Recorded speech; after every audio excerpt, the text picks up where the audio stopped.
জামাতের আমির কেন হিন্দুদের দুর্গাপূজায় শুভেচ্ছা জানালেন, তিনি কেন সেখানে গেলেন, বিভিন্ন দলের নেতারা কেন দুর্গাপূজার সময় তাদের ওখানে যায়, বিভিন্ন পুলিশ প্রশাসন যারা মুসলমান ঘরে জন্ম নেওয়ার পরেও কেন তারা সেখানে ডিউটি করে, হতে পারে বিভিন্ন আর্মি যারা মুসলমান ঘরের সন্তান 5 ওয়াক্ত নামাজ পড়ে তারা কেন পূজা মণ্ডপের ওখানে যায়। আবার এরকম অনেক মানুষ আছে যারা বিভিন্ন ব্যবসা করে, ধরেন কসমেটিক্সের ব্যবসা, তারা কেন ব্যবসা করার জন্য পূজার ওখানে গিয়ে ব্যবসা করে। প্রশ্ন এগুলো না? এই প্রশ্নগুলোর উত্তর আজকে আমি আপনাদের দিব। চলেন এক এক করে শুরু করি। প্রথমে আসি, জামাতের আমির কেন শুভেচ্ছা জানালেন। এখানে শুভেচ্ছা বলতে আপনি কি বুঝেন? শুভেচ্ছা বলতে আপনারা যেটা করছেন সেইটা করেন, আপনাদের জন্য শুভকামনা। ব্যাপারটা এরকম নয় যে আমি সহ আপনাদের সাথে আনন্দ করছি, আমার আপনার সবার জন্যই শুভকামনা। আমাদের নবী তো বিদায় হজের ভাষণে বলে গিয়েছিলেন যার যার ধর্ম শেষে পালন করবে, ধর্ম নিয়ে যাতে বাড়াবাড়ি আমরা না করি। এখন জামাতের আমির তিনি নেতৃত্ব পর্যায় থেকে নেতা হিসেবে তাদের শুভেচ্ছা জানিয়েছে। ব্যাপারটা এরকম না যে তিনিও তাদের সাথে গিয়ে আনন্দ করছেন, জাস্ট শুভেচ্ছা এর জন্য জানিয়েছেন যে দেশের একজন নেতা হিসেবে, দশের একজন নেতা হিসেবে তারও তো উচিত তার দেশের মানুষগুলো কিভাবে থাকছে, তাদের উৎসবগুলো হচ্ছে কিনা সেটা তাদের দেখার এবং শোনার অধিকার আছে। সেই হিসাবে তিনি সেখানে গিয়েছেন এবং যাওয়ার পরে শুভেচ্ছা জানিয়েছেন। কিন্তু আপনারা যদি মনে করেন যে জামাতের আমির সেখানে কেন গেল, শুভেচ্ছা কেন জানালো, তিনিও সেখানে গিয়ে নাচ গান আনন্দ করছে কিনা, আরে ভাই ব্যাপারটা এরকম না। এবার আসছি অন্য দলের নেতাদের নিয়ে, তারাও তো সেখানে যায়। কেন যায় জানেন? কারণ সাধারণ একটা জনগণ দুর্গাপূজায় যাওয়া তার জন্য সম্পূর্ণ হারাম, কিন্তু নেতাদের ক্ষেত্রে ব্যাপারটা আলাদা। আমার উপরে যতটুকু দায়িত্ব একটা নেতার উপরে, তার সাথে অনেক বেশি দায়িত্ব। আমার উপরে দায়িত্ব হয়তো আমার পরিবার পর্যন্ত সীমাবদ্ধ, কিন্তু একটা নেতার দায়িত্ব সারা দেশের উপরে। সেই দেশে মুসলমান থাকতে পারে,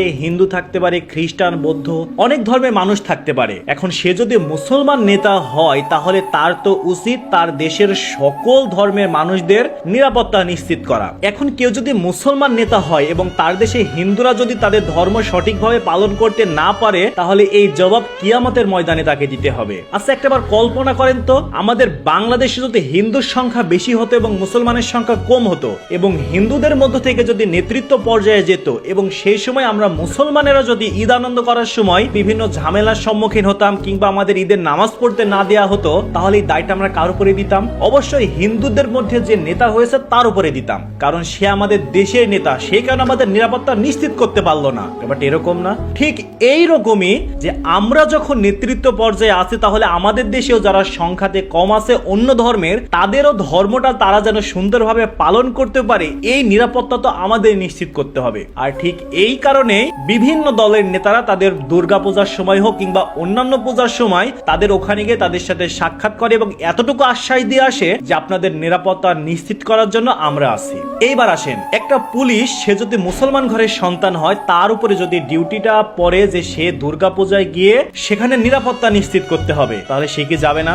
অবশ্যই তাকে তার কর্ম, কর্তব্য, দায়িত্বর জন্য সেখানে যাইতে হবে। এইটা পর্যন্ত ঠিক আছে, বাট সে যদি সেখানে যাওয়ার পর তাদের দুর্গাপূজাকে আনন্দ হিসেবে নেয়, তাদের সাথে আনন্দের সাথে মিশে যায়, সেটা আবার তার জন্য হারাম। একইভাবে সেখানে যদি কোনো বিশৃঙ্খলা হয়, যদি মনে হয় যে না পুলিশ প্রশাসন দিয়ে হচ্ছে না, এখন আমাদের সেনাবাহিনী ভাইদের দরকার। মনে করেন যে একজন সেনাবাহিনী সে 5 ওয়াক্ত নামাজ পড়ে, মুসলমান ঘরের সন্তান, সে কি সেখানে যাবে না? সেখানে গিয়ে কি হিন্দু ভাইদের নিরাপত্তা দিবে না?